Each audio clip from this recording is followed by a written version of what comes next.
Jesse, thanks for coming on. Really appreciate you taking the time to have a conversation with me. Would you mind telling us a little bit about yourself before we get started? Well, thanks for having me on. I well, I'm just Jesse, and about 32 years ago, I started an organization called Bond, the Brotherhood Organization of a New Destiny. And what we're doing is rebuilding the family by rebuilding the man.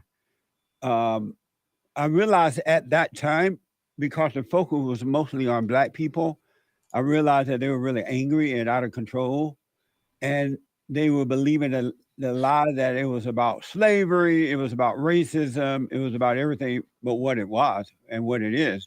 And it's about family, it's about love, it's about having love in your heart and not hatred, not anger. And so I started that. And so for 32 years, we've been doing that. We have an entrepreneur program where we're teaching young people how, or people period, how to start businesses. We counsel and uh, have men's forum, ladies forums once a month, and just doing all that. Cool. What is the inspiration? What are you trying to change? I want to, well, I can't personally change them, but I will encourage them to take a look at the anger in their hearts, and so that they can overcome the anger. And once they overcome the anger, they will stop feeling like victims. They will start to be independent human beings again, think for themselves and do for themselves, and not blame anyone else for their lack of surviving in life. They are blaming white people and everyone else right now. And I like to see the Blacks do it the way they were before the civil rights movement, to become individual thinkers and responsible for their own life. But right now, they're so angry that they can't see how to do that. And how do they do that? First, they have to get to know themselves. They have to pay attention to what's going on within themselves, because the real battle is within.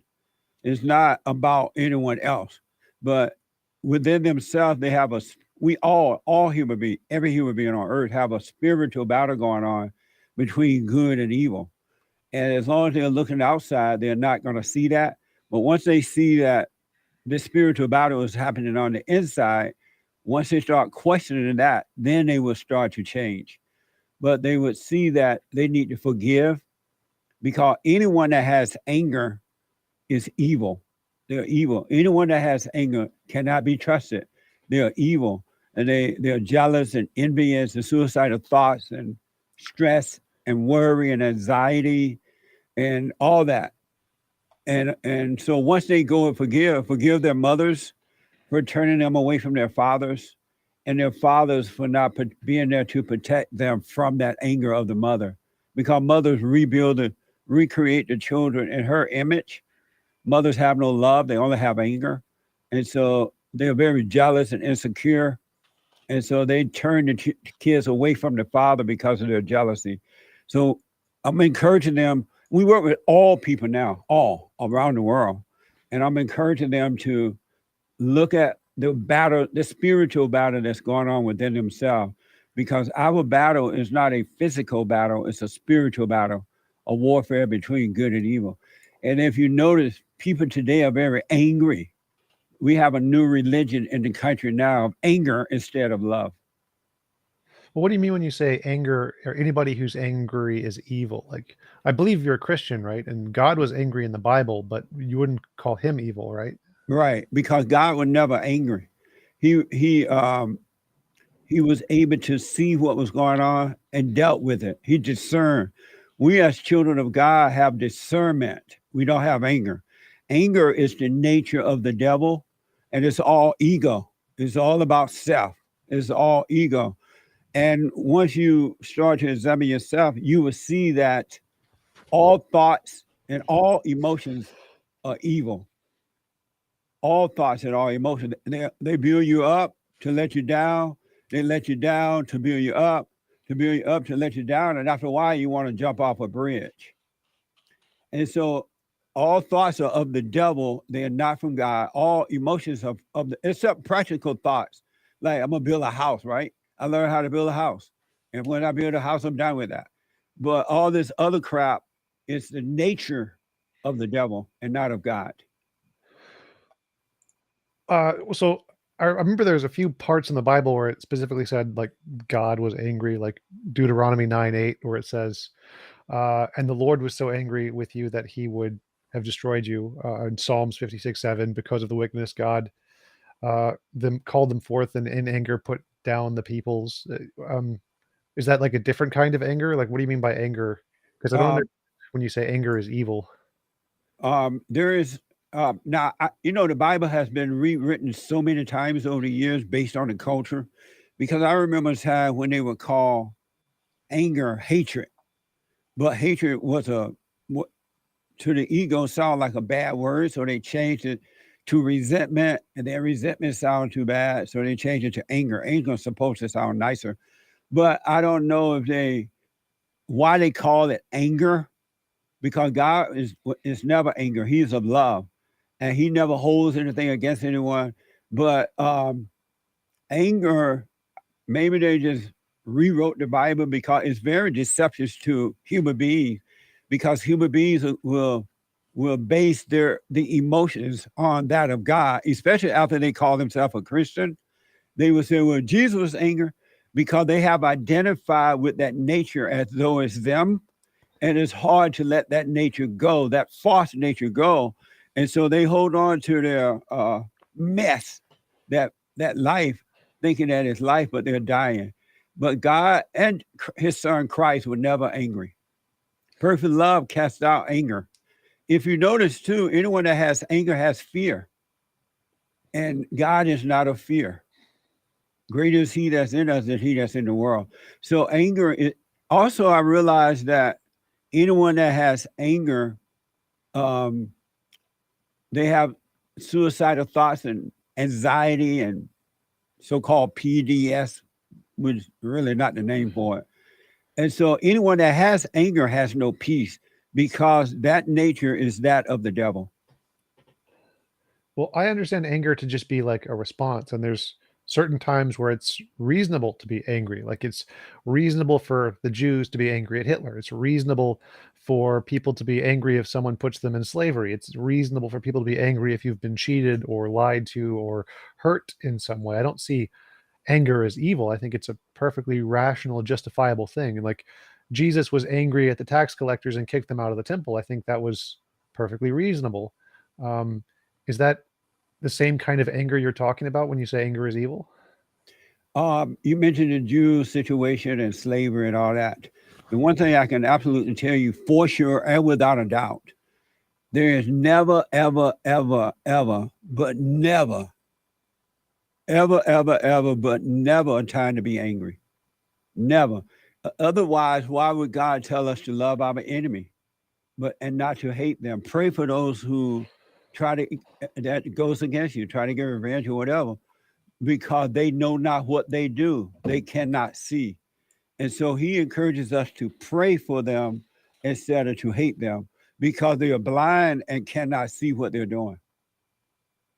And so when you pray for someone, meaning, and prayer doesn't mean just pray out to God for them, but you wish them well. And wishing all people well is a prayer, because people don't see what they're doing. If they did, if they had love and can see what they're doing, they wouldn't, this world wouldn't be in the mess that it's in now. Families don't get along anymore for the most part. Um, Friends don't get along. Color, there's a battle between the races unnecessarily. And that would not be happening if the people had the perfect love of God. There's never a time to be angry at all. And you can take action. If the Jews are at war with Hitler or whomever it was, then they need to take action. Matter of fact, you take the right action when you're not angry, as opposed to when you are angry. Because when you're not angry, you can see what you're doing. But when you're angry, you really don't see the right action to take. And everything you do will be wrong. And so it's best to discern evil, but don't hate evil. discern injustice, but don't hate it. Because discernment is the light of what's going on. You can see what you're doing. You have a clear mind as to what you're doing. Well, I understand anger actually helps in a lot of cases. Like it helps you to survive. That's why we have it, is because it's evolutionarily advantageous. It helps people to survive, to have anger in a What lot do of you mean reasons. by survive? What in what way? It increases your stress level, cortisol. It slows down your immune system. It speeds up your muscle and reflex times. It does a lot of things that make you faster and stronger and react quicker to inputs. It helps you to survive, like the four senses: the fight, flight, flee, and reproduce. Fighting being one of those is a good way to keep people alive. Anger is something that is helpful. I don't know what you mean when you say emotions are evil. Emotions are uh, they're just amoral. They don't have anything good or bad about them in and of themselves. They're just feelings. I don't understand why you think they're evil. If you believe that emotions are good, why does it cause so much destruction on the person that's angry and on the people that they're attacking with the anger? If anger is good, why are people overreacting? Well, I think anger is amoral, so it's not good or bad. It's gray because it can be good. It can be justified to be angry. Like if someone has wronged you, you're right to feel angry. You're right to want justice. But if it can also cause damage, you can be angry in wrong cases where someone you're mistaken that they have hurt you, or that you're mistaken that they've wronged you, or you're just upset because they've insulted you or something, which they have every right to use words in that way. But it can go either way. It can be both good anger or bad anger, but emotions themselves are ambiguous. They can go either way. And so I don't think they're like all anger is evil. I don't think that makes sense. Have you, and I understand how you see it because most people identify with the anger as their themselves. They think it's them. They think that it's normal. They believe that it's normal. And whatever you believe become true to you. And once a person believes into a lie, it's impossible to convince them that they are wrong. And so you can't convince another human being that anger is evil. They have to seek for themselves to see and know that it's evil in order for them to overcome it. And every human being, not one, but every human being on this side of heaven, every human being that's born through the woman has that same problem. And only a few will seek to overcome it because they start to question themselves. Why am I so insecure? Why am I this or that? And once they start that, they'll overcome it. But most people would never do that because they have believed that it's them. They've been told that it's normal to be angry. How did you become angry? Well, I don't think I'm always, I mean, I'm only angry in certain instances, but I don't think I'm always angry. But when you are angry, it's always there. Either you have it or you don't have it.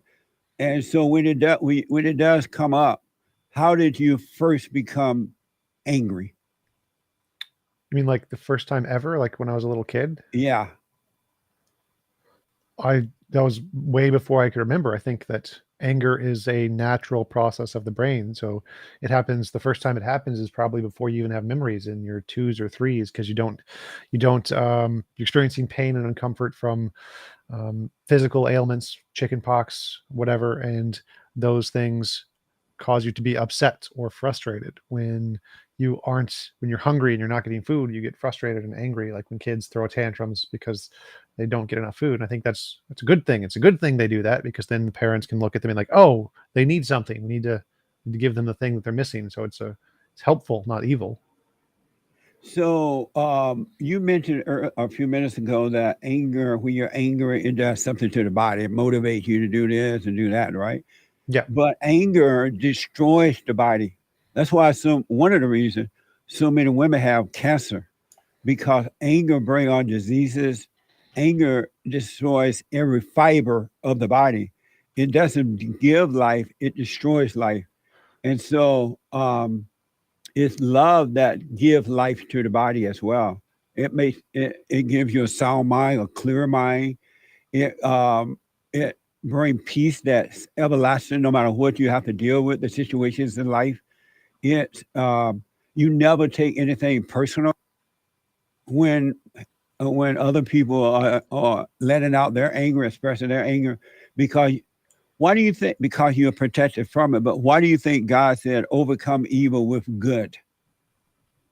Well, I'm an atheist. I don't believe he said that, but I think in the Bible, the reason that people adopted those kinds of principles was because the golden rule, which predates Christianity and comes from Hinduism, is a thing that many cultures identify with and they think is important, and it mirrors onto our moral framework internally. And so I think the reason that it's in the Bible and many different texts is because treating others with respect rather than evil is seen as a morally greater method than hitting them, essentially. So you believe in the Bible that God said, I mean, that anger is good because the Bible said it. You quote some scripture about anger, you accept that, but you don't believe or accept when God said, "Overcome evil with good."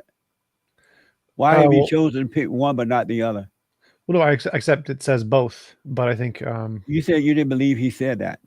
yeah, I don't believe God exists, so I don't think he said either. But my question earlier was about if you think anger is evil, God was angry in the Bible, so then it would seem like you're saying God is evil. But if for somebody who doesn't believe in a God, that would be perfectly fine. I wouldn't see a problem there. Do you believe that? I'm not clear. Do you believe that God was angry? No, I think it's a fictional story. So I think somebody wrote God was angry, but Oh, I he see. never existed. So you say you're an atheist, Yes, and what is that exactly? I believe God does not exist. And how did you come to believe that? By looking at the evidence, I was looking at the different arguments and evidence for what we can explain in the universe and assessing what explanations can best fit the evidence. And it seems like the God explanation more likely fits with other fictional stories in human imagination. And so it is not real. And the best explanation is the natural one in like physics. Amazing. Did you one time believed in God or about Yes. him? I'm Yes. sorry. Yes, I did back in high school. And what changed your mind? Oh, let me ask Uh, this first. When you believe that he did exist, did that work for you? no, Oh, and then so by not working, you decided to believe that he didn't exist. no. So when I was a Christian, I prayed and didn't get answers to my prayers, and so I stopped believing. But it wasn't until many years later when I started to research the evidence in philosophy that I came to believe God does not exist. That was from analyzing the different evidence and arguments about 10 years after losing faith in God. That's amazing. What has it done for you to believe that he doesn't exist? What good has that done for you? Um, well, it built me a career, got me a decent amount of money, a relationship, a lot of things, I guess, indirectly. But right, you got these things that could come from the devil as well. But what good has it done you to Like believe emotionally. that? Inwardly, yes. Um, it's given me, in a sense, a lot more peace and a lot more faith in the universe. So I think that the way I view the universe, I believe in objective morality, and it's much more elegant to view the universe as having morality as like a law rather than saying there is this being who does a lot of really bad things like drowning millions of babies in the global flood or destroying cities of people or turning them to salt or sending bears to kill children. Like for me, that caused a lot of dissonance inside of me that there's this perfectly moral being who does all these heinously evil things that didn't make sense. Whereas from my worldview now, it makes a lot more sense that morality is like a law of physics and it's not super powerful and just forces you to do whatever. And so it's seems like it makes a lot more sense that it's not this super being who just kills people. That's Um, amazing. So you don't believe in good or evil? I do. I believe in both. I'm a moral realist, so I believe morality is a real thing. So you believe evil exists, Yes. but you believe good exists. Yes. And where does evil come from? I think that good and evil are laws of the nature, undiscovered laws of physics. Amazing.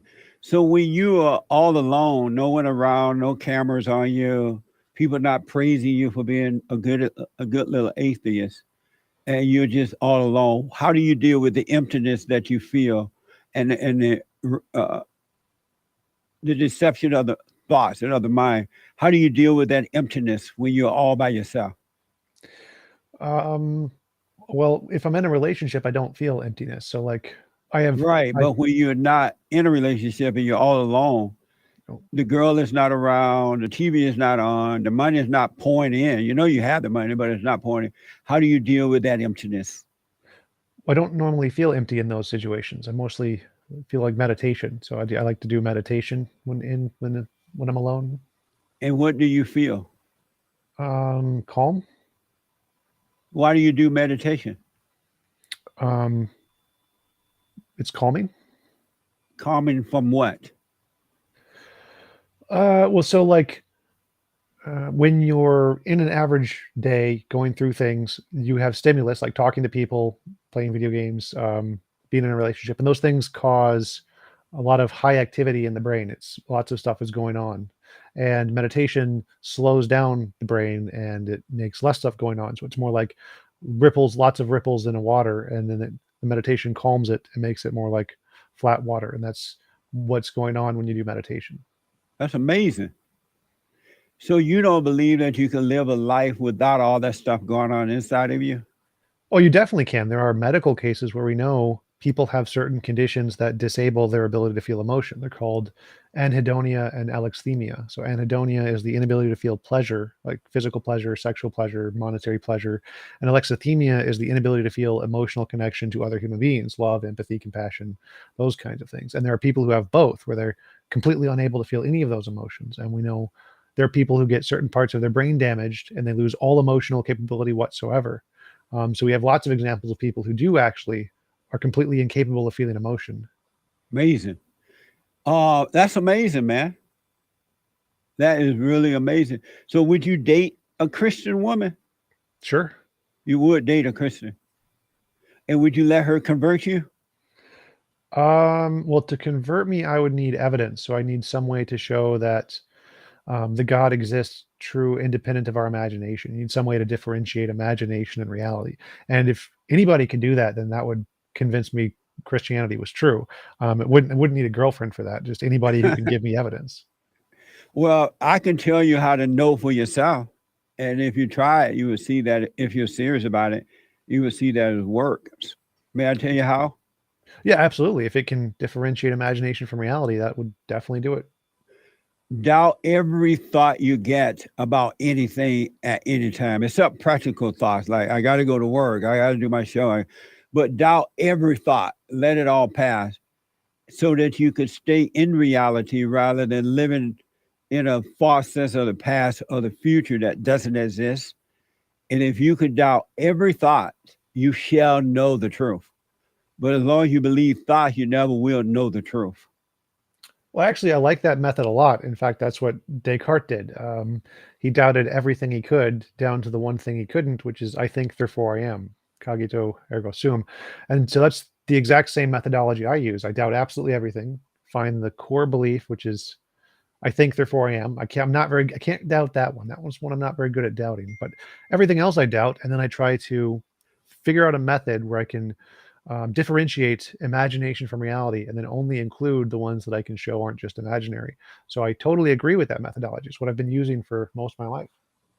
And so you said that you got that from David Kuhl. Descartes, Uh, René Descartes. who is that? He's a old philosopher, Uh, many oh, years okay. ago, 1800s. He famously came up with the argument cogito ergo sum, where he doubted everything and then tried to find the one thing he couldn't doubt, which was his own existence. And how do you doubt? How do you personally doubt thoughts? What are the actions that you take?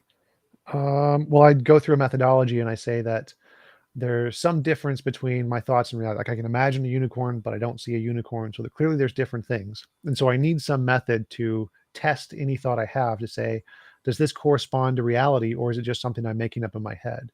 And in order to test if it corresponds to reality, what I do is I make novel testable predictions about the future.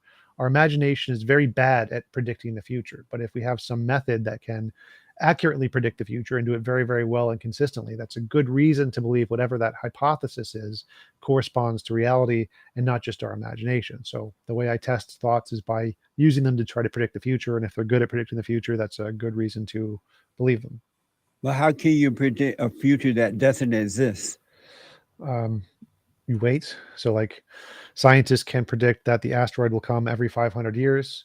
You wait 500 years, you see the asteroid. That would be a confirmed prediction. But how can you predict a future that doesn't exist? The same thing. It's just Because not. scientists is just doing things for the most part based on something that has already happened, which is the past, by the way, and that is physical and intellectual doing. That's practical, but you can't predict a future in your personal life when there is no such thing as a future or past. And so I'm wondering, how are you able to do that when it doesn't exist? Well, just to clarify, so science makes predictions such as we will find a transitional fossil between a seed-bearing organism and a land-bearing organism in this exact layer in this 2 kilometer radius of this particular island, if evolution is true. And then they look there and they find it and like, oh, that's good evidence evolution was true. And they said they'll never find it in anyone below or above. It's always in this exact spot, and it's always in that spot. So they can predict things we haven't discovered yet, and then go look and see if they're there. And if they can find them, then that's a prediction that is confirmed. I can do the same thing in my relationships life. I can say, if I cheat on my girlfriend, she will be very unhappy and will probably break up with me. And I can test that. I can cheat on her and see what happens. And oh, she broke up with me. That's good evidence of my hypothesis. So I can do the same thing in relationships, usually in the positive sense, like something that'll make her happy, buy her flowers or whatever, as scientists do in the context of evolution, by predicting what we would expect to see in the future if this hypothesis was true. So you believe in, excuse me, you believe in evolution? Yes. Have you ever seen a human, ape or a monkey turn into a human? No. And and and do you believe that human beings came from apes? Yes. And why haven't anyone ever seen it if it's true? Because it takes millions of years and no one lives that long. And how long? When then, if it takes millions of years, how do the people who are saying that human being came from apes? How do they know if they've never seen it over Because the we can over the millions of years? because we can see smaller things that lead to that. So, like if we see a stalactite on the ground in a cave, and we see a little drip of water coming from the ceiling, landing directly on top of the stalagmite, and we can measure, we can like catch one of the drops of water and measure the contents and say, oh, look, it contains salt, and the salt then deposits onto the stalactite, and over millions of years, it'll go from just a single drop to this large 100-meter tall just pillar of a stalactite. And we don't need to see the entire stalactite form. All we need to do is say, well, there's this smaller process which we can measure directly, which is there's this much salt in every one of those drops. And we can calculate if it kept falling for a rate of whatever, we can see that it would build this large column. The same thing applies to evolution. We can see evolution happen on the cellular level. Every person, their genes are different from their parents' genes. There are slight deviations, and which are slightly more than their grandparents or slightly more than their great great grandparents, et cetera, et cetera. And so we can measure the evolutionary rate from each individual generation, just like we can from each drop to the stalactite, and then use that to say, because there's this tiny little thing that we can see today, we can use that to infer into the past and know what happened in the past. That's amazing. Do you realize that you have in the intellect uh, um, believe lies? It's like you're real intellectual. So, is it possible you could be wrong? And what do you think about that? Absolutely. So, is it possible you could be wrong that human beings came from apes? Yes. Oh, okay. At least you leave that possibility open. Oh yeah, absolutely. Pretty much every scientist and philosopher believes that we don't have infallible knowledge. We have what's called fallibilism. Fallibilism is the consensus view. That means to have knowledge, you don't need 100% certainty. You only need like 90 something. It's just a percentage. And so there's always a chance we could be wrong. We could all be in the matrix and we'd never know it. Right. But we have good evidence that indicates one hypothesis, evolution, over the alternatives, which are less likely. So the evidence indicates evolution far, far more likely to be true than any of the alternatives, like we're in the Matrix or that created by a designer or any of those things. And so it's more reasonable to believe that we evolved from apes. That's interesting. So your whole life, you seem young, and you still hopefully have a long life ahead of you. Um, so you believe it's okay to live this life, the rest of your life, in misery, emotional misery, because people into emotions. God is a God is a dispassionate God, and Satan is a passionate God, so-called God, right? He's not God, but he think he is. And so the people who believe in the devil think that they are too. But you are satisfied with living a life, entire life, um, in misery. No, I would prefer a life with misery and happiness. You prefer both. Yes. So then you are okay with living life in misery because there's no peace and happiness either. Right. So I play video games. I don't know if you do, but in video games, there's challenging parts which are very frustrating and can cause you a lot of misery. But there's also rewarding parts that cause you a lot of joy and happiness. And so I would rather have experienced both rather than just be trapped into one or the other. Really. Um, wouldn't you would not prefer to just have perfect peace at all time, No. which is unchangeable. It's like you would not have conflict within. You would not have a mind that leads you astray. You would have a clear mind. You will have perfect peace, and you'll be able to get things done and deal with life and just be. Life would be easy. You would not prefer that. You would rather have your conflict. Yes, I would rather live a life where there's a diversity of experiences and you can experience anger and joy and suffering and sadness and pain and all of the positives and negatives. And you can go through transition points of going through watching a very scary movie, for example, can be very unpleasant in certain cases. But I wouldn't want to watch Kung Fu Panda 24/7. I'd want to watch Kung Fu Panda, then watch Alien, then watch Predator. And so I'd rather have the diversity of experiences rather than just watch the same movie or the same experience over and over again. You know, when I first start hearing some people say out loud that they love their insanity, I was a little surprised that I knew that most people, if not all, most, love their insanity. And that's why they refuse to let it go. And then some people don't realize that they can overcome insanity, right? And and those that do realize it, they start to overcome it. But I was surprised when I first started hearing people say out loud, as you just did, that they love their insanity. And I totally understand it Well, why is that insanity? because it, it's insane to love evil because those who love evil have no peace and anger, all this fake emotion and stuff like that, and what they call depression. But anger is really hatred, and hatred separate you from God, and you find yourself judging yourself and others, and you're up. That's why I say you look for something that makes you feel good, and that doesn't last. And as soon as you're feeling good, now you're feeling depressed, worried, anxiety. Now you got to, that doesn't feel good. Now you got to find something to make yourself feel better again. And then that doesn't last. So you're up and down always in life. And that's just a horrible way to live. And we were not created to live that way.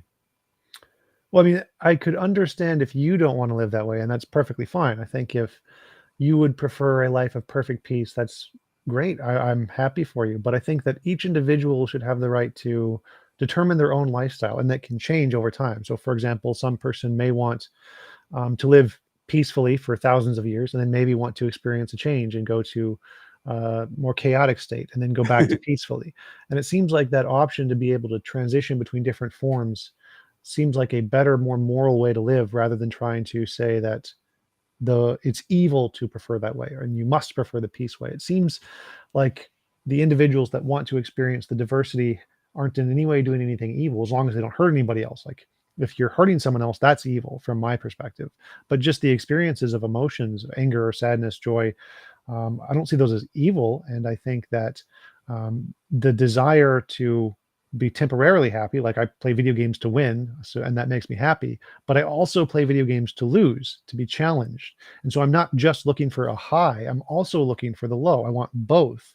And both are important aspects to the joy of playing the video game. And so I'm not just looking for one high to the next high to the next high. I want that up and down and up and down because that's the like elegance of the experience. It's not just a one tone perfect high, or I'd just take cocaine or something because then I get the one high and that's it.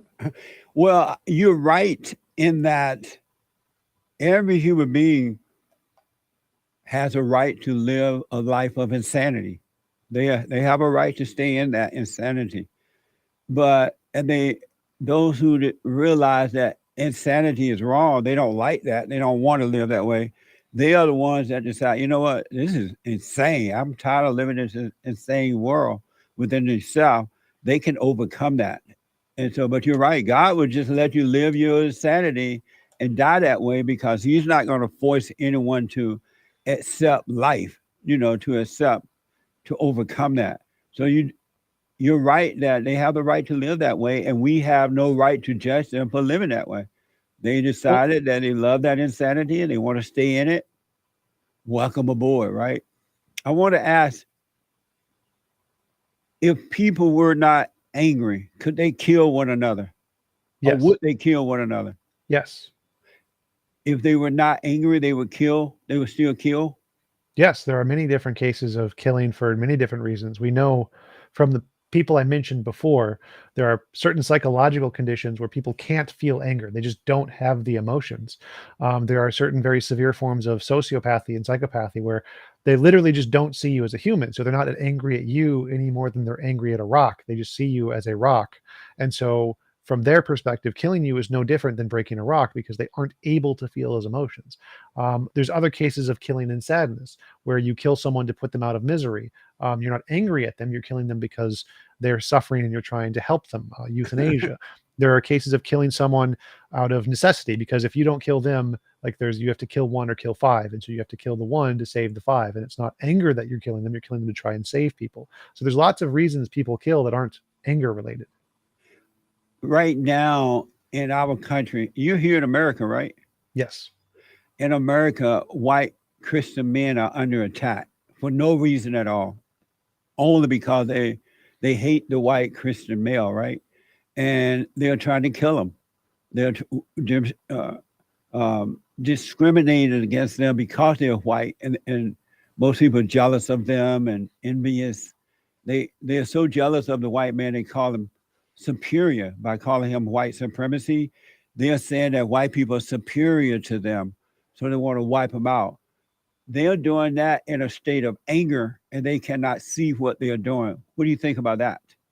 Right. I'm not a hardcore leftist, so I agree that the Black Lives Matter and other far leftist anarchist movements are wrong, but they're a minority. They're not the majority of people. Most people are pretty ambiguous to those kinds of claims. They're just living their lives. So I don't know when you say like America, it's not really America who's against white people. They're not really. I don't know many people trying to kill white people, but it's just a very vocal minority on Twitter and YouTube. So I wouldn't say the vast majority of people are bothered by it at all. In fact, I think that the world is getting better. The world is getting more moral, more kind, more loving, more compassionate. Really? Yeah, I think So that's you what the you data think indicates. teaching children and adults so-called critical race theory, telling little children that white people are evil, that they can't help it because they are white, telling businesses not to hire white men to discriminate against them. In Berkeley, California, there's a dormitory or something up there that is telling white people that they can't come into the black dorm without permission from the blacks. You don't think that? What do you think about that?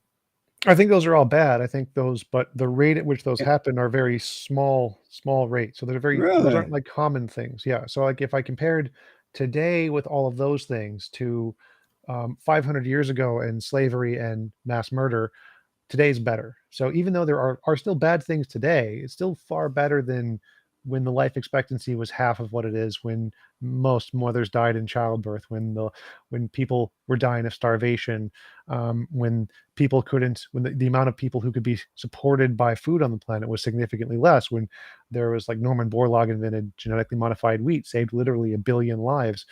The fact that there's still bad things today, which I agree, and I think that many of the people on the left are very crazy, the level of crazy of the people on the left isn't nearly as bad as the Crusades or the witch hunts or the mass murders of the Holocaust. Today, life is a lot better than it was in the past, like ever in history. That's amazing. So you don't see that the government of this country is outwardly discriminating against white men because of their color. I think that people use that as a political leverage to get support of the groups that identify with that narrative. But But they're no, I still think, using it. They're still doing it, and it's working.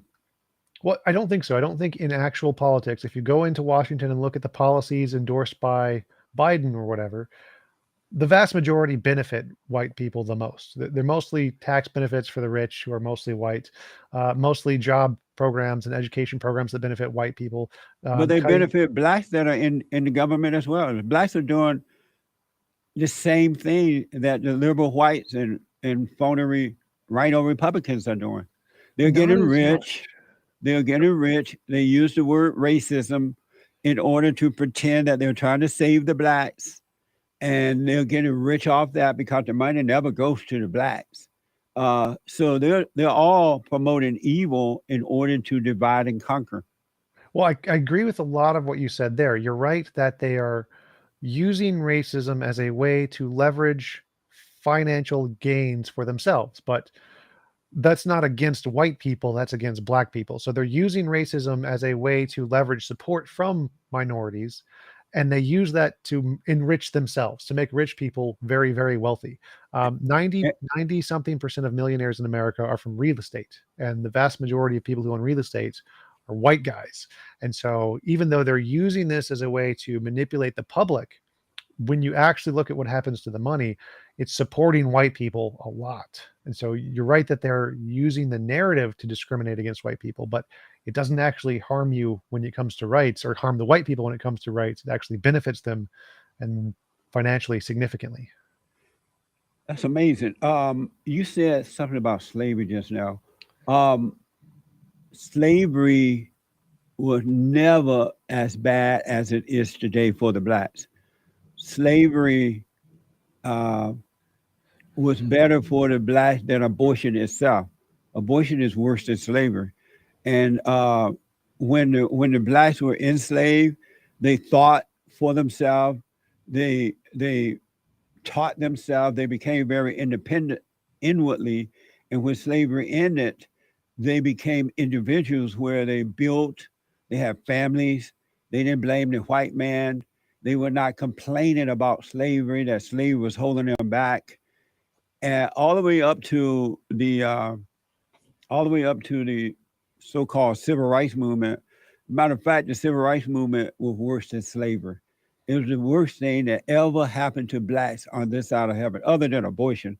Uh, Well, just and to clarify, do you think killing someone is worse than torturing someone and then killing them? killing someone is worse than torturing them and then kill them. Yeah, I which don't know one is what you mean worse? exactly about it. What do you mean? Well, so for Give me me, an like, example of what you mean. so like if someone you don't like and you just kill them because you don't like them, versus someone you don't like who you decide to torture them, make them work for you, make them slaves, rape them, torture them, just kill their family, and then kill them. Which one of those is worse? It seemed, I never given it a try, but it seemed easier to just die first without the torture. Right. So Uh, so when, and you're right in that there were many blacks who owned slaves as well.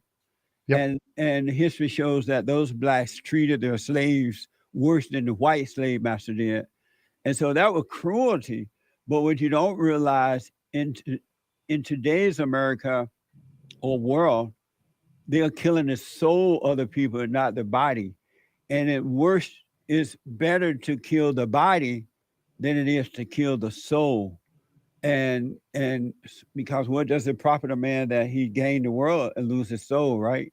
And so the blacks, not all, the blacks have lost their soul. They have no love. They are walking dead and don't know it.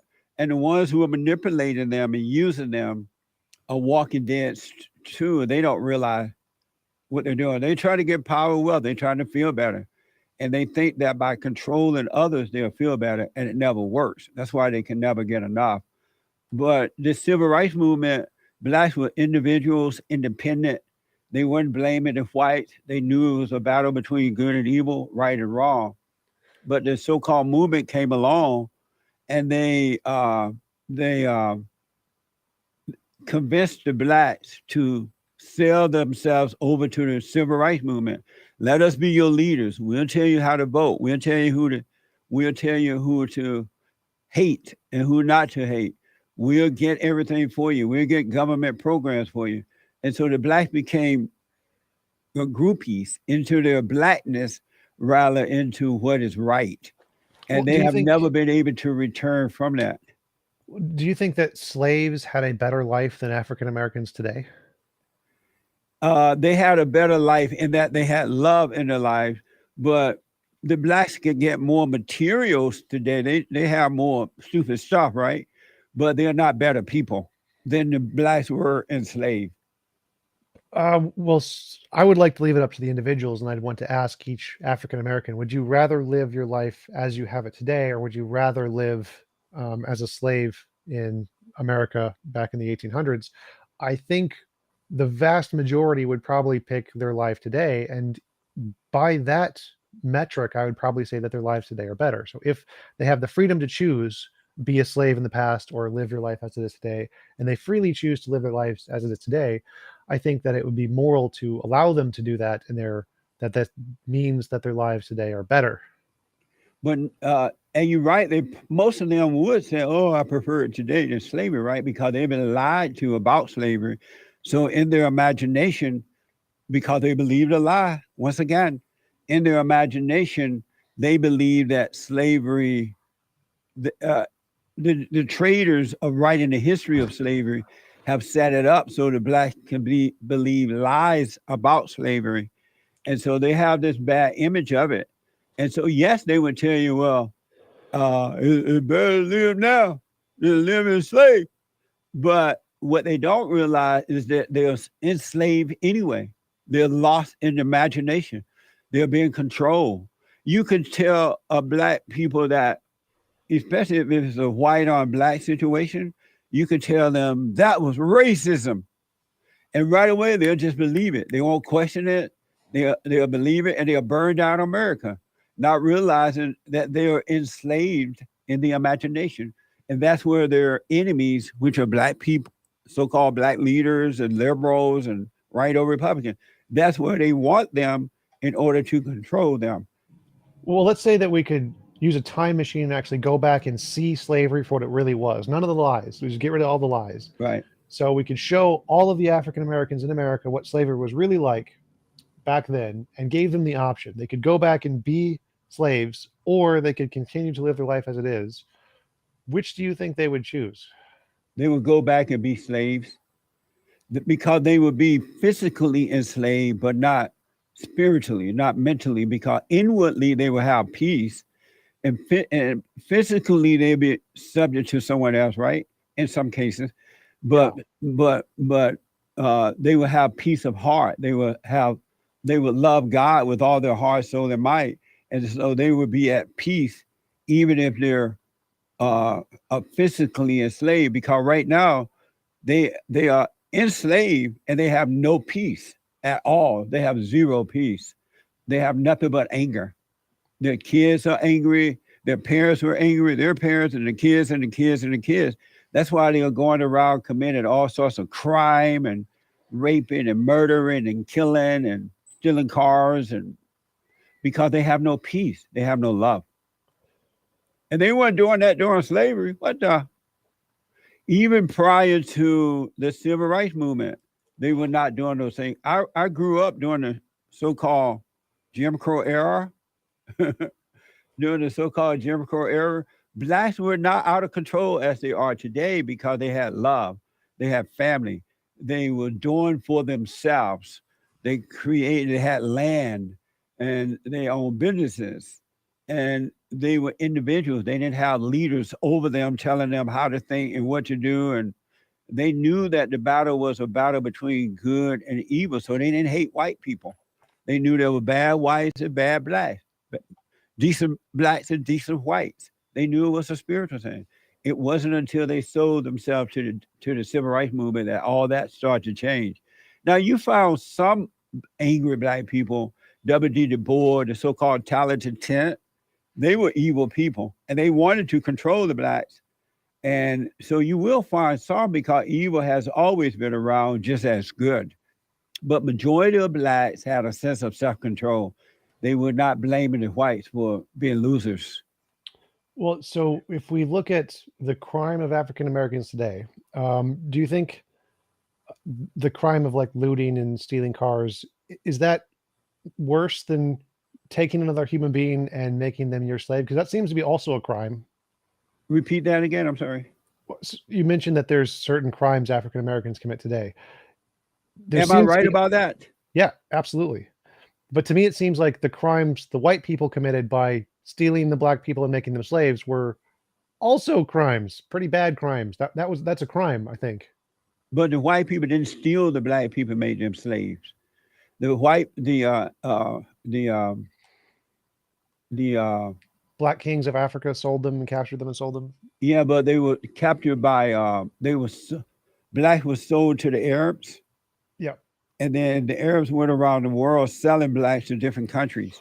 And so just as white people bought some slaves when they came, so did blacks. And so that was a crime too, right? So what? Kidnapping people and selling them, that's a crime, isn't it? No, it was legal then. It wasn't a crime. Right, but today we would think that's a crime. Like that's worse than stealing a car, right? Stealing a person is worse than stealing a car. In what way?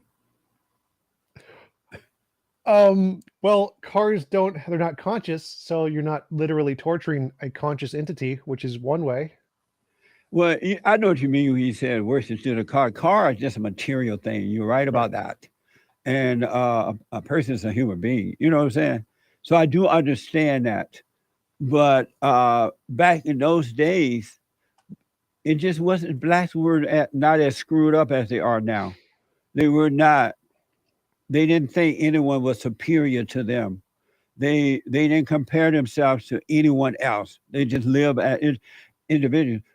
As a matter of fact, I had not even heard the word racism until I moved to California at the age of 18. I may have heard it somewhere in Indiana. I went to live in Indiana for a minute, and I went to a mixed school where whites and blacks were going. And I noticed that the black people hated the whites up north, but down south, it was totally different. It was amazing down south. But up north in the cities, it was hell, because most of the blacks went up there and they just followed the so-called leader. You know, I got to tell you this. I want to ask you this, and I gotta run. I'm being told here. Do you agree with me? Do you agree that abortion is worse than slavery itself? No, I think that the killing someone on its own is less bad than torturing them first and then killing them. So just abortion, just killing somebody is bad, but it's not as bad as taking someone's property, torturing them for years, and then killing them. I think that's worse. So when they are killing the man's baby inside the woman's womb, they have to torture the baby first. They give it saline to burn it and take life out of it, or they bring it out of the body in some cases and cut the throat of it or kill it some kind of way. So they have to torture the unborn child in order to kill it. Yes, I agree. So how is that easier? How is that not worse than slavery? Because starving someone, whipping someone, raping someone over the course of many, many years is a lot worse than 10 minutes of like throat slitting. So that's crazy. And so burning them with saline solution for 3 days before you bring the baby out, that's not torturing? That is torturing, but it's not as bad as whipping someone for years. Whipping someone for years is much more painful than saline for 3 days. Well, what made you think that that slave owner was whooping someone for years? Where you get that from? historical accounts of slave owners whipping their slaves. Why you believe that crap? Because we have the bones of the slaves that have been scarred by the whips to prove it. Amazing. What do you think about the fact that blacks were enslaved by other blacks in Africa? There were bad people who were black in Africa, just as there are in every country. I gotta run, man. I got another interview coming up Yep. here. But it's been amazing talking to you. Yeah, I really appreciate you coming on. It was a great conversation. Love to talk with you again sometime. Right. Can I have the people go to check us out? Yep. Go to JesseLeePeterson.com, JesseLeePeterson.com, or rebuildingtheman.com. And what we got to return to is love. We need not that emotional crap. We need real love so that we can turn America around. Thank you, man, for having me on. I totally appreciate it. Absolutely. Thanks for coming on. And check out my YouTube channel, youtube.com/TJump, and I'll talk to you later. All right. Thank you, buddy.